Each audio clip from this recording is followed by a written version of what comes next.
And we've won. Let me tell you, we've won. You know, you never like to say too early you won. We won. We won the bet. In the first hour, it was over. But we won. Troops are killed and allies are still under fire, even as President Trump claims the war with Iran is already won. Gulf states say they are facing Iran's attacks largely on their own, while President Trump talks about a quick first-hour victory. Iran stands accused of launching major attacks on Bahrain, Saudi Arabia, the UAE, Qatar, and Jordan in a sharp regional escalation. The IRGC steps up strikes on Arab states just as Gulf governments push an openly anti-Iran resolution on the diplomatic stage. At the UNSC, members vote to condemn Iran's attacks on Arab countries, a move Tehran rejects as biased and unjust. On March 11th, US President Donald Trump declared that the United States had already won the war against Iran, presenting the ongoing conflict as a completed victory despite continuing operations on multiple fronts. Trump further boasted that the war was effectively decided in the first hour, framing the campaign as a swift success even as reports of sustained fighting, expanding targets, and fresh casualties continue to emerge.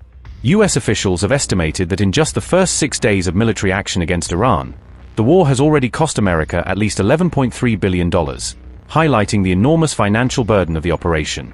At the same time, Pentagon figures indicate that the United States has lost at least 8 service members in combat, with more than 100 additional troops reported injured, underscoring the human cost behind the battlefield statistics.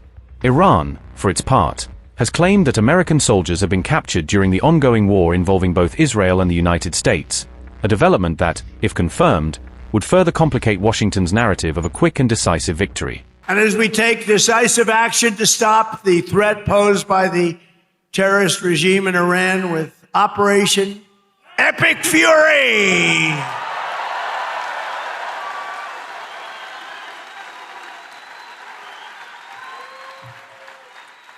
Is that a great name? Well, it's only good if you win. You know, you can only do. And we've won. Let me tell you, we've won. You know, you never like to say too early you won. We won. We won the bet. In the first hour, it was over. But we won. But they gave me a list of names at general. Sir, you can pick the name you'd like, sir. I said, the name of what? The name of the attack on Iran, sir. And they gave me like 20 names. And I'm like falling asleep. I didn't like any of them. Then I see Epic Fury. I said, I like that name. I like that name. And my administration, as you know better than anybody, is also working to keep the oil flowing. It's flowing all over. We knocked out, you know, they want to drop some mines. Very friendly people, mines, so boats blow up. And we knocked out as of, you know, every hour I have to change because they knock them out so fast. I've never seen anything. Think of it. They knocked out 54 ships in 2 days, and they're real ships. But I'm pleased to report that earlier today, the International Energy Agency agreed to coordinate the release of a record 400 million barrels of oil from various national petroleum reserves around the world, which will substantially reduce the oil prices as we end this threat to America and this threat to the world. We don't want to leave early, do we? We got to finish the job, right? Over the past 11 days, our military has virtually destroyed Iran. It's a tough country.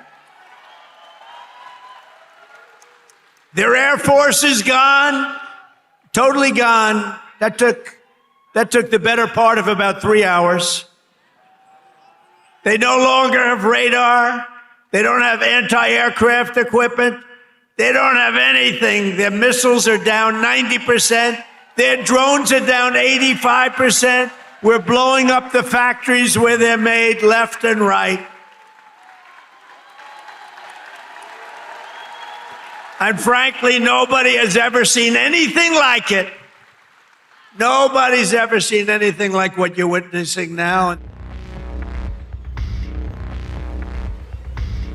Trump's victory claims came even as Iran continued to strike US-aligned Arab states across the Gulf, underscoring the gap between his rhetoric and the ongoing regional escalation. Soon after his remarks, Iran's Islamic Revolutionary Guard Corps, along with Hezbollah, launched what they called the 40th wave of Operation True Promise 4, expanding coordinated attacks despite talk of the war being won. Iran said this latest phase of the operation lasted around 5 hours and was designed to maintain continuous pressure while targeting more than 50 sites across Israeli territory. As part of the same escalation, the IRGC claimed it had carried out heavy strikes on U.S. military facilities at Jordan's Al-Azraq airbase and in Saudi Arabia's Al-Kharj area, widening the scope of its attacks. Saudi Arabia's defense ministry reported that its air defenses intercepted and destroyed 18 drones over the eastern region, describing it as a major attempt to breach its airspace. Officials in Riyadh also said their forces shot down additional drones heading towards the strategic Shaybah oil field, highlighting the threat to key energy infrastructure.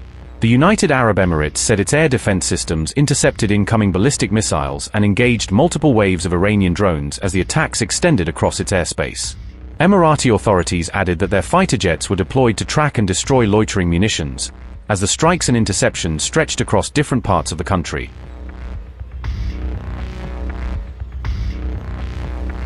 Iran also attacked a Thai cargo ship transiting the Strait of Hormuz, sparking a fire on board and adding commercial vessels to the list of targets in the wider confrontation.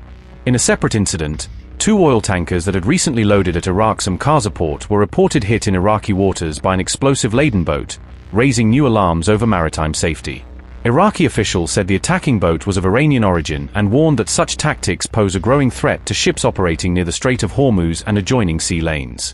The United Kingdom's Maritime Monitoring Agency reported that a tanker near the UAE's Jebel Ali port was struck, causing a small fire that was later brought under control.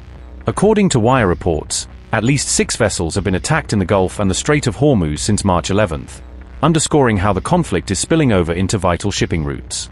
All this unfolded as the UN Security Council adopted a Bahrain-led resolution condemning Iran's attacks on regional states and calling for greater protection of civilian infrastructure. Resolution 2817/2026 explicitly condemned Iranian strikes on Bahrain, Kuwait, Oman, Qatar, Saudi Arabia, the United Arab Emirates and Jordan as destabilizing acts. The text said Iran's attacks breached international law and posed a serious threat to the peace, security, and stability of the wider region. The resolution demanded an immediate cessation of all attacks by Iran against these countries and urged restraint to prevent further escalation. Iran strongly condemned the resolution as biased, while its allies Russia and China chose to abstain from the vote rather than support or block the measure.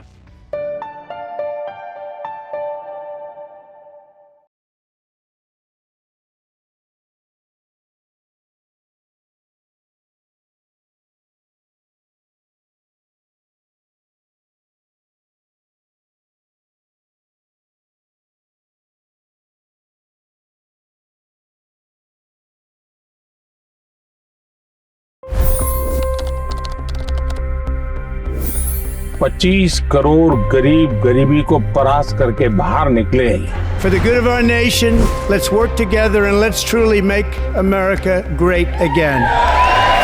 The fastest news breaks. Requested PM saying that look, you will have to speak to Putin and to Zelensky.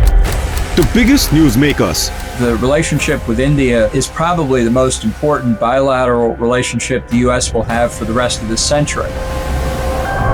The capital delivered quite an election result today. Expert analysis. The million-dollar question today is how to stop this dance of death. Ground reports. I'm standing at the crossroad of the Kumbh Mela. Behind me are more than 100 entry guards. Long-form interviews. Exclusionary politics is reflected in Manipur case as well. You don't bother because this is a small state.